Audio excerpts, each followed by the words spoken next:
uli na po next week. So, kung ito yung bata mo, uli na po next week. So, sa kasawa, nananangutap na, no? 1 week, buhat pa siya, fasting na, nagpaparlo na, nagpapilipan na, nagpakilay na, nagpapilog pa, nagpaputspa pa, nagpableach na, ay nanandam na siya. Comparing ha, karon on the day na ninyo ba na, ay, wabot ko, 11 o'clock, ito, sa sige, malituto na, sa malitutuan niyo ba na sa kurito niya sultan, sama-sa, lahat.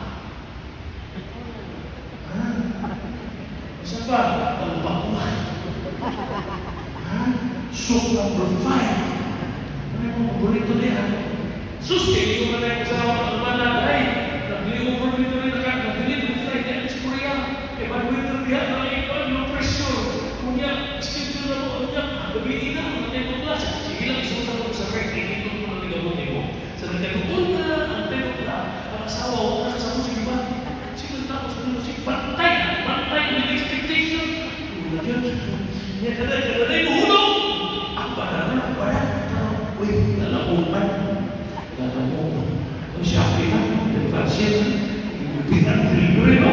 One time siya excited, one time siya pinamingam. Magbantay, nato. Kaya, ginagin ang mga balik sa Ginoo.